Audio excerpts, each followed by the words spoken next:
কি বলে, গৃহস্থ, অনেক বড় গৃহস্থ, যার অনেক জমি জায়গা আছে, এই গৃহস্থ বাড়ি। 80টা বাঁশের ঝাড় আছে। কয়টা? 80টা বাঁশের ঝাড় আছে। জীবনে কোনোদিন একটা দান করে না, কারণ বাঁশের ঝাড়ের থেকে বাঁশ যত কম কাটবেন তত বাঁশ বেশি হবে। ঠিক আছে না? তা বাঁশ যত বেশি কাটবেন ঝাড় তত ছোট হয়ে যাবে, এটাই নীতি। তা উনি এত কৃপণ, উনি বাঁশ কালেকশনে গেছে, কেউ কালেকশনে কিন্তু দেয় না। যখন গেছে তখন একটু কৃপণ মানুষজন দেখবেন অনেক সময় ফজিলাত শোনায়, কিছু নাই, ফজিলাত শোনায় যে এটা দান করলে এটা, এটা দান করলে এটা। তখন ওই হাফেজ সাহেব বলতেছে, ভাইজান আল্লাহ একটা দান করলে আপনাকে 5টা দিবে। সুবহানাল্লাহ বলতেন না? উনি কি বলছে? 5টা দিবে। আল্লাহ রাস্তায় একটা দান করলে আল্লাহ আপনাকে 5টা দিবে। এই কথা শুনে একটা বখিল মানুষ এমনি তো দান করবে না, কিন্তু দেখেন না কিছু মানুষ হুজুরকে দাবানোর জন্য অনেক কিছু করে। তা হুজুরের এই কথাকে ঘিরে দিয়ে উনি কইছে, আচ্ছা ঠিক আছে তো 5টা দেবে তো, কম দেবে না তো? না, কম দেবে না, আল্লাহ 5টাই দেবে। যেহেতু এই 5টা শব্দ বের করে দিয়েছেন, তিনি কে?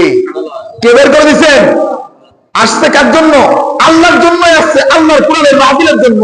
আল্লাহর পক্ষ থেকে কোরআনের কথা মানুষের কাছে পৌঁছায় দিবে ওলামায়ে কিরাম। এই ব্যবস্থাপনার জন্যই একজন আলেম আপনার দরবারে গেছে কিছু সাহায্যের জন্য।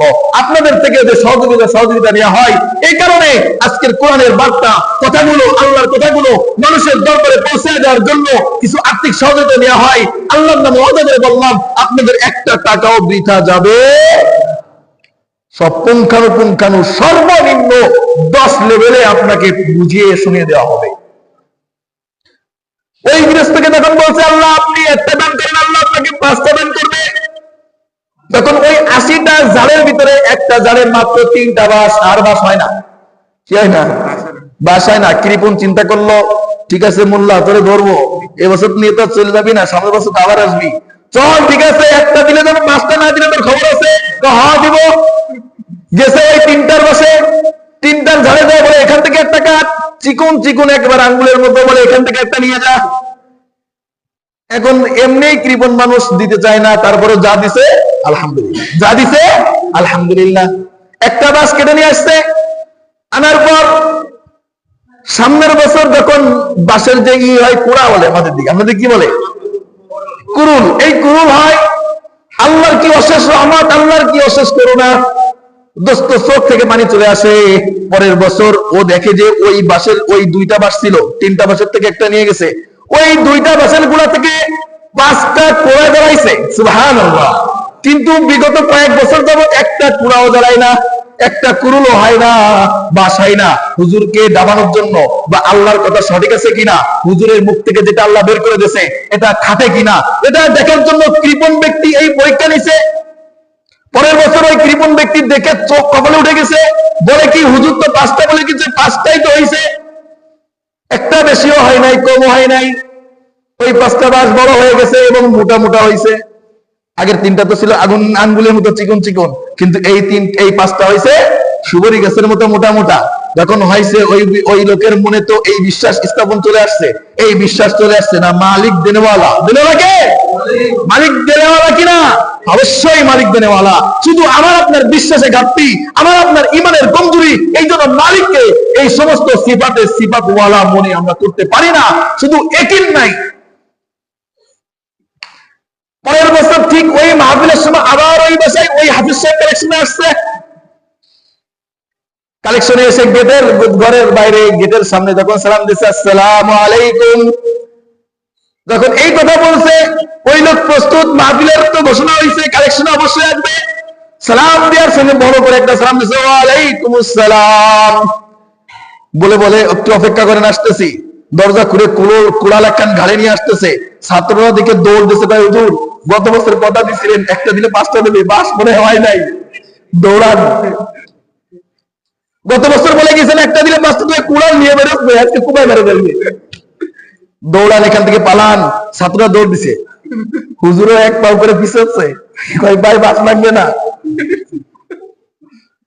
কয় ভাই বাসের দরকার নেই, বিখ্যাত দরকার নেই, কুকুর থেকেও আমার বাসের দরকার নাই। বলে না হুজুর ভয় পেন না। কি বলে? হুজুর ভয় পেন না, আজকে আমি নিজে হাতে বাস কেটে দেবো আপনাদেরকে। সুবহানাল্লাহ বলতেন না?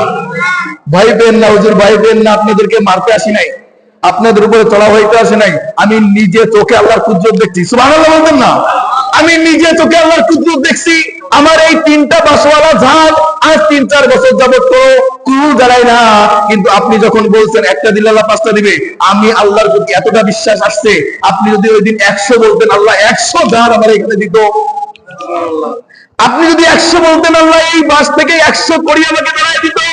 কিন্তু আপনি 5টা বলছেন। দেখে যান হুজুর, দেখে যান আমার বিগত 3 বছরের 3টা বাস আঙ্গুলের মতো চিকুন, কুঞ্চির মতো বাস, কিন্তু আল্লাহ যে 5টা আপনার মুখ থেকে বের করে দিছে, এই 5টা কেমন সাইজের বাস হয়েছে, একটা কমও হয় নাই, একটা বেশিও হয় নাই। আমি আজকের আল্লাহর রাস্তায় আমার প্রতিটা জার থেকে একটা করে বাস আমি নিজে হাতে কেটে দিব। আল্লাহর কুদরত আসেনি? আল্লাহর ক্ষমতা আসেনি? আল্লাহ পারে কিনা? 100% পারে। বলে আজকের আমার 80টা ঝাড় থেকে, আমার 80টা ঝাড় আছে, আজকে 80টা ঝাড় থেকে 80টা সেরা বাস আমি আপনাকে কাটিয়ে দেবো। কারণ 80 দক্ষিণে 85 40 400 বাস আল্লাহ আপনাকে আমাকে দিবে সামনের বছর। তা 80টা বাস দিলি আরো 320টা বাস আমার থাকে, অর্থাৎ লাভে লাভ, আমার লোকসান তো নাই। আছে নিজে হাতে আজকে 80টা ঝাড় থেকে আমি 80টা বাস কেটে আজকে কোরআনের মাহফিলের জন্য দেবো। বলে সুবহানাল্লাহ। শুধু আমাদের বিশ্বাসের ঘাটতি দোস্ত। আল্লাহ দেনেওয়ালা, আল্লাহ দেনেওয়ালা, আল্লাহ নেনেওয়ালা, আল্লাহ দেন, আল্লাহ নেন। শুধু আমার বিশ্বাসটা আল্লাহর উপরে অতটা করতে পারি না যতটা বিশ্বাস আমার বাবার প্রতি হয়, যতটা বিশ্বাস আমার ওয়ার্ডের চেয়ারম্যানের প্রতি হয়, যতটা বিশ্বাস আমার ওয়ার্ডের মেম্বারের প্রতি হয়, যতটা বিশ্বাস আমার ইউনিয়নের চেয়ারম্যানের প্রতি হয়, এতটা বিশ্বাস আল্লাহর উপরে আমরা করতে পারি।